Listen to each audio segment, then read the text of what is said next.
Everyone welcome to my YouTube channel. আমার YouTube channel S tutorial home. যারা এখনো পর্যন্ত ইউটিউব চ্যানেলটিকে সাবস্ক্রাইব করেনি অবশ্যই ইউটিউব চ্যানেলটিকে সাবস্ক্রাইব করবে। আর আজকে ভিডিওটি ভালো লেগে থাকলে অবশ্যই লাইক কমেন্ট এবং বেশি বেশি শেয়ার করবে। আজকে আলোচনা সিবিপিবিইউ BA second semester minor 2 Bengali suggestion. Bengali suggestion 2026 Bangla suggestion তোমাদের সিলেবাসে রয়েছে। কি বললাম? সিবিপিবিইউ BA second semester minor 2 Bangla suggestion 2026। 19 শতক 19 ও 20 শতকের বাংলা সাহিত্যের ধারা খাতায় লিখে নাও। 19 ও 20 শতকের বাংলা সাহিত্যের ধারা লিখে নাও। বাংলা গদ্যের উন্মেষ ও বিকাশ, এখান থেকে পড়তে হবে রাজা রামমোহন রায়, ঈশ্বরচন্দ্র বিদ্যাসাগর। তারপরে পড়তে হবে সাহিত্যে বঙ্গভঙ্গ, দেশভাগ, সাহিত্য সংস্কৃতি, এখান থেকে গণনাট্য, হাংরি আন্দোলন, নাটক থেকে মধুসূদন দত্ত, দীনবন্ধু মিত্র, নাট্য সাহিত্যের অবদান। কাব্য সাহিত্য থেকে পড়তে হবে বিহারীলাল চক্রবর্তী, রবীন্দ্রনাথ ঠাকুর। কথা সাহিত্য থেকে পড়তে হবে বঙ্কিমচন্দ্র চট্টোপাধ্যায়, বিভূতিভূষণ বন্দ্যোপাধ্যায়। প্রবন্ধ থেকে পড়তে হবে ভূদেব মুখোপাধ্যায়। এগুলো পড়ে নেবে, ঠিক আছে? এখন কোশ্চেন প্যাটার্নটা বলে দিচ্ছি। এই যে কোশ্চেন, ব্রড কোশ্চেন বলি, এগুলো 10ও আসতে পারে, 15ও আসতে পারে। নাম্বার 1, বাংলা গদ্যের উন্মেষ ও বিকাশে ঈশ্বরচন্দ্র বিদ্যাসাগরের অবদান। একদম গ্যারান্টি। বাংলা গদ্যের উন্মেষ ও বিকাশে ঈশ্বরচন্দ্র বিদ্যাসাগরের অবদান আলোচনা করো। 2 নম্বর, বাংলা গদ্যের উন্মেষ ও বিকাশে রাজা রামমোহন রায়ের অবদান আলোচনা করো। এই রাজা রামমোহন রায় এবং ঈশ্বরচন্দ্র বিদ্যাসাগর দুটোর মধ্যে একটা আসবে। বাংলা গীতিকাব্য ধারায় বিহারীলাল চক্রবর্তীর অবদান সম্পর্কে আলোচনা করো। বাংলা গীতিকাব্য ধারায় বিহারীলাল চক্রবর্তীর ভূমিকা সম্পর্কে আলোচনা করো।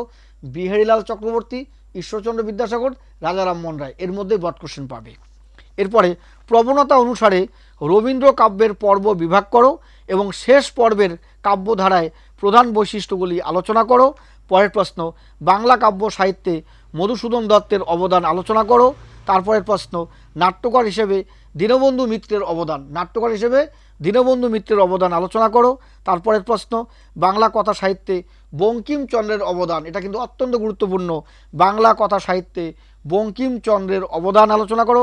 বাংলা কথা সাহিত্যে বিভূতিভূষণ বন্দ্যোপাধ্যায়ের অবদান আলোচনা করো। বাংলা কথা সাহিত্যে বঙ্কিমচন্দ্র চট্টোপাধ্যায়ের অবদান আলোচনা করো। আর বাংলা কথা সাহিত্যে বিভূতিভূষণ বন্দ্যোপাধ্যায়ের অবদান আলোচনা করো। নাট্যকার হিসেবে দীনবন্ধু মিত্রের অবদান, বাংলা কথা সাহিত্যে মধুসূদন দত্তের অবদান, ঠিক আছে?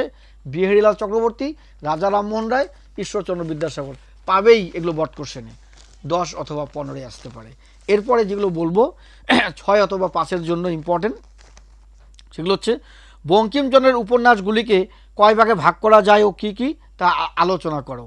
বঙ্কিমচন্দ্রের উপন্যাসগুলিকে কয় ভাগে ভাগ করা যায় ও কী কী তা আলোচনা করো। 2 নম্বর, গণনাট্য ও নবনাট্য বলতে কী বোঝো? এগুলো 3-এও আসতে পারে বা 1 নম্বরের শর্ট কোশ্চেন হিসেবেও আসতে পারে। গণনাট্য ও নবনাট্য বলতে কী বোঝায়? গণনাট্য আন্দোলনের বৈশিষ্ট্য উল্লেখ করো, এটা 5 নম্বর অথবা 6 নম্বরের জন্য ইম্পর্টেন্ট। নাট্যকার মধুসূদন দত্তের লেখা একটি ট্র্যাজেডি নামক একটি প্রহসনের উল্লেখ করো। পরের প্রশ্ন, দীনবন্ধু মিত্রের 4টি নাটকের নাম উল্লেখ করো। দীনবন্ধু মিত্রের 4টি নাটকের নাম উল্লেখ করো।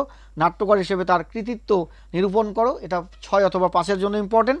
নীলদর্পণ নাটক সম্পর্কে কি জানো? নীলদর্পণ নাটক সম্পর্কে কি জানো? এটাও 6 অথবা 5-এর জন্য। বিহারীলাল চক্রবর্তীর 4টি কাব্যগ্রন্থের নাম। বিহারীলাল চক্রবর্তীর 4টি কাব্যগ্রন্থের নাম। পরের প্রশ্ন, রবীন্দ্রনাথের অন্তর্বর্তী ও গীতাঞ্জলি পর্ব সম্পর্কে আলোচনা করো।